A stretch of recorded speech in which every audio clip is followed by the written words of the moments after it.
Hi friends, இன்றைக்கி நாம் பார்க்க போகிற ஹெல்த்தியான ரெசிபி கம்பு அடைங்க. இந்த கம்பு அடை சாப்பிட்றதுக்கு அவ்வளோ டேஸ்ட்டாக இருக்குங்க. ரொம்ப ரொம்ப ஹெல்த்தியும் கூட.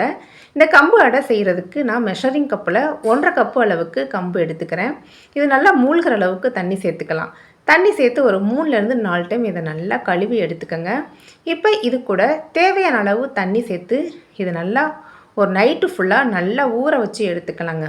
இந்த மாதிரி கம்பை நம்ம ஊற வச்சு செய்யும்போது இதை நம்ம அரைக்கிறதும் ஈஸி. பாருங்க, இந்த அளவுக்கு நல்லா புளிச்சு வரணும். இந்த மாதிரி ஊற வைக்கும்போது கம்பு நல்லா புளிச்சு வந்துடும். நமக்கு அடை தோசை செய்கிறதுக்கும் ரொம்ப டேஸ்ட்டாக இருக்கும்.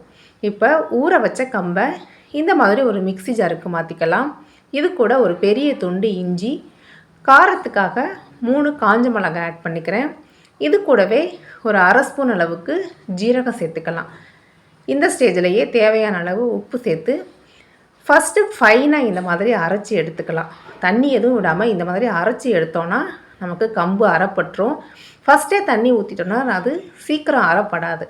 பாருங்கள், இந்த அளவுக்கு ஃபைனாக அரைச்சிருங்க. அரைச்ச மாவை இந்த மாதிரி ஒரு மிக்சிங் பவுலுக்கு ட்ரான்ஸ்ஃபர் பண்ணிடலாம். நான் இதை நல்லா ஒரு 2 பேட்சாக பிரிக்கிறேன். இது கூட ஒரு 1/4 டம்ளர் அளவுக்கு தண்ணி சேர்த்துக்கலாம். இப்போ இந்த மாவு இருக்கட்டும். ஒரு பேனில் கொஞ்சமாக எண்ணெய் விட்டுக்கலாம். அது கூட 1/2 ஸ்பூன் கடுகு, 1 ஸ்பூன் உளுந்து, 1 ஸ்பூன் கடலைப்பருப்பு சேர்த்து இந்த மாதிரி நல்லா கலந்து விட்டுலாங்க. இது ஓரளவுக்கு செவந்து வந்ததுக்கப்புறம் ஒரு பெரிய சைஸ் வெங்காயத்தை சேர்த்து வெங்காயம் நல்லா வதங்கி வந்ததுக்கப்புறம் இது கூட ஒரு கேரட்டை இந்த மாதிரி துருவி ஆட் பண்ணிக்கிறேன். ஒரு கொத்து கருவேப்பிள்ளையை இந்த மாதிரி பொடி பொடியாக கட் பண்ணி சேர்த்துக்கலாங்க. கேரட் ஓரளவு வதங்கி வரட்டும். இந்த அளவுக்கு வதங்கினதுக்கப்புறம் இது கூடவே பொடி பொடியாக கட் பண்ண தேங்காய் ஆட் பண்ணிக்கிறேன். தேங்காயை பல்லாவே போடுங்க. அப்போ நமக்கு சாப்பிடும்போது நல்லா கடிப்படுற போது நல்லா டேஸ்ட்டாக இருக்கும். தேங்காயை சேர்த்து ஒரு மிக்ஸ் கொடுத்துடலாம். இது கூட நல்லா கை நிறைய முருங்கைக்கீரை சேர்த்துக்கிறேங்க. முருங்கைக்கீரை சேர்த்து ரொம்ப வதக்க வேணாம். லைட்டாக இந்த மாதிரி மிக்ஸ் பண்ணி எடுத்தாலே போதும். இந்த மிக்சிங் எல்லாத்தையும் நம்ம ஆல்ரெடி எடுத்து வச்சுருக்க மாவில் ஆட் பண்ணிக்கலாங்க. இந்த மாதிரி எல்லா வெஜிடபிள்ஸும் சேர்த்து செய்யும்போது இந்த அடை நல்லா டேஸ்ட்டாக இருக்குங்க.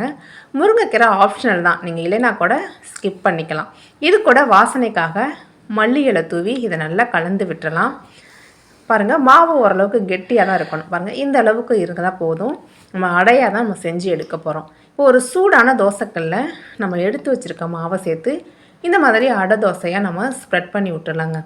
இது கூட கொஞ்சமாக எண்ணெய் சேர்த்து நல்லா 2 சைடும் திருப்பி விட்டு வேக வச்சு எடுத்துக்கலாம். நல்லா வேக வச்சு எடுத்தோன்னா நல்லா சாஃப்டான ஹெல்த்தியான இந்த கம்பு அடை தோசை சூப்பராக ரெடி ஆகிருங்க. ஒரு தக்காளி சட்னி, தேங்காய் சட்னி கூட வச்சு சாப்பிடும்போது இந்த கம்பு அடை அவ்வளோ டேஸ்ட்டாக இருக்குங்க. கம்பில் கால்சியம் கண்டென்ட் அதிகமாக இருக்குது. டயபெட்டிஸுக்கெலாம் ரொம்ப ரொம்ப நல்லதுங்க. இது பாடிக்கு நல்ல குளிர்ச்சியை தரும். நார்ச்சத்து அதிகம் இருக்கனால கான்ஸ்டிபேஷன்லாம் இது சரியாகும். கண்டிப்பாக இந்த கம்பு அடை தோசை ரெசிப்பியை நீங்களும் ட்ரை பண்ணி பார்த்துட்டு கமெண்ட் பண்ணுங்கள், லைக் பண்ணுங்கள். இந்த வீடியோ பிடிச்சிருந்துச்சுன்னா உங்கள் ஃப்ரெண்ட்ஸ் அண்ட் ஃபேமிலிக்கும் மறக்காமல் ஷேர் பண்ணுங்கள் ஃப்ரெண்ட்ஸ். நம்ம சேனலை சப்ஸ்கிரைப் பண்ணி சப்போர்ட் பண்ணுங்கள் ஃப்ரெண்ட்ஸ். இந்த கம்பு அடை தோசை கொலஸ்ட்ராலுக்கு ரொம்ப ரொம்ப நல்லதுங்க. கண்டிப்பாக நீங்களும் வாரத்தில் ஒரு டைமாவது ட்ரை பண்ணி பாருங்கள். இந்த வீடியோ பிடிச்சிருந்துச்சுன்னா கண்டிப்பாக லைக் பண்ணி ஷேர் பண்ணுங்கள். தேங்க்யூ.